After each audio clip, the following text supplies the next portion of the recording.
നിങ്ങളുടെ favourite shows ഇനി ഒരിക്കലും മിസ്സാവില്ല. ഇപ്പോൾ C5-ലൂടെ കാണും നിങ്ങളുടെ ഫേവറേറ്റ് ഷോസ് തികച്ചും സൗജന്യമായി. അവൻ വരും, എനിക്ക് ഉറപ്പാത്. അവന്റെ മനസ്സിൽ ഇപ്പോഴും സ്നേഹമുണ്ട്. അതാ ഞാൻ അറിയാതെ സ്നേഹയെ അവൻ ജയിലിലേക്ക് വിളിച്ചു വരുത്തി അവളോട് സംസാരിച്ചത്. എന്തായിരിക്കും അവളോട് അവൻ പറഞ്ഞിട്ടുണ്ടാവുക? അത് നമുക്ക് ഊഹിക്കാവുന്നതല്ലേ ഉള്ളൂ സച്ചേട്ടാ. ഇതെല്ലാം നമ്മൾ വെറുതെ പറഞ്ഞുണ്ടാക്കുന്നതാണെന്നും തെറ്റിദ്ധരിച്ചിരിക്കുകയാണെന്നും ഇപ്പോഴും സ്നേഹയെ മറന്നിട്ടില്ലെന്നൊക്കെയാവും അവൻ സ്നേഹയോട് പറഞ്ഞിരിക്കുന്നത്.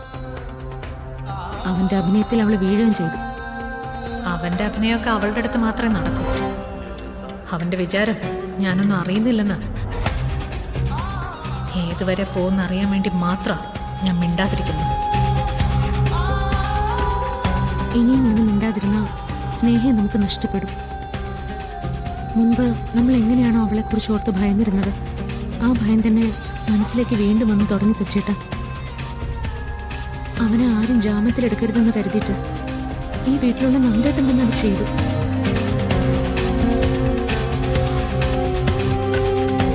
സംഖ്യ എന്തിനാവും ധനുഷിനെ ജാമ്യത്തിലെടുക്കുന്നത്? അവളുടെ ഉദ്ദേശം എന്തായിരിക്കും? അതിന് പിന്നിൽ വ്യക്തമായ പ്ലാൻ ഉണ്ടെന്ന് എന്നോട് പറഞ്ഞത് അതെന്തായിരിക്കും? നന്ദേട്ടൻ വിളിച്ചിട്ട് പോയതാണെന്നല്ലേ ഡോക്ടർ തന്നോട് പറഞ്ഞത്? അതിനപ്പുറം അവർക്കൊന്നും അറിയാൻ വഴിയില്ല.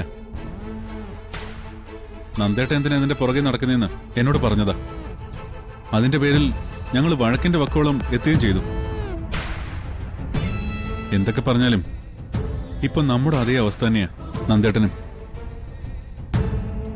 സ്നേഹ അവന്റെ കൂടെ ഇറങ്ങിപ്പോകുന്നു, ആത്മഹത്യ ചെയ്യുന്നൊക്കെ പറയുമ്പോ നന്ദേട്ടൻ എന്ത് ചെയ്യാൻ പറ്റും? അങ്ങനെ അവ ഇവിടെ വന്ന് സ്നേഹയെ വിളിച്ചിറക്കിക്കൊണ്ട് പോയാൽ അവളുടെ ഭാവി എന്താവും? ഈ കുടുംബത്തിന് തന്നെ നാണക്കേടാവില്ലേ അത്? ആ നാണക്കേട് ഈ കുടുംബത്തിന് വേണ്ട. സേതുമാധവന്റെ മകൾ ധനുഷിന്റെ കൂടെ ഇറങ്ങിപ്പോയ നാണക്കേടല്ല ഈ കുടുംബം ചുമക്കേണ്ടത്. സേതുമാധവന്റെ മരുമകൾ ധനുഷിന്റെ കൂടെ ഇറങ്ങിപ്പോയി എന്ന നാണക്കേടാ ഇവിടേക്ക് വന്നു കയറേണ്ടത്. അങ്ങനെയൊരു നാണക്കേടുണ്ടാകുന്നതിന് മുമ്പ് സ്നേഹയെ കാര്യങ്ങളൊക്കെ പറഞ്ഞ് മനസ്സിലാക്കണം. എന്നോട് അവൾക്ക് ദേഷ്യമായിരിക്കും, എങ്കിലും സാരമില്ല. ഞാൻ അവളോട് പോയി സംസാരിക്കാൻ പോവാം. സച്ചേട്ടൻ വരണ്ട. അവളെന്നോട് ഏത് രീതിയിൽ പെരുമാറുമെന്ന് എനിക്കറിയില്ല. എന്തായാലും ഞാൻ സ്നേഹ ഒന്ന് കാണട്ടെ.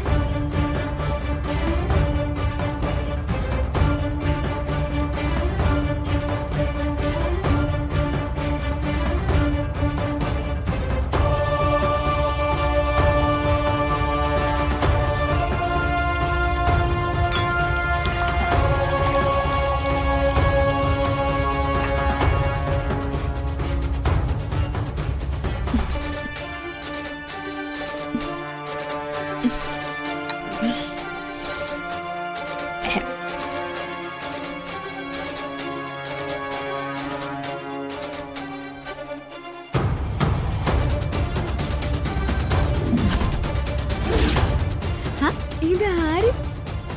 ഈ വീട്ടിലെ ജുഡീഷ്യൽ മജിസ്ട്രേറ്റോ?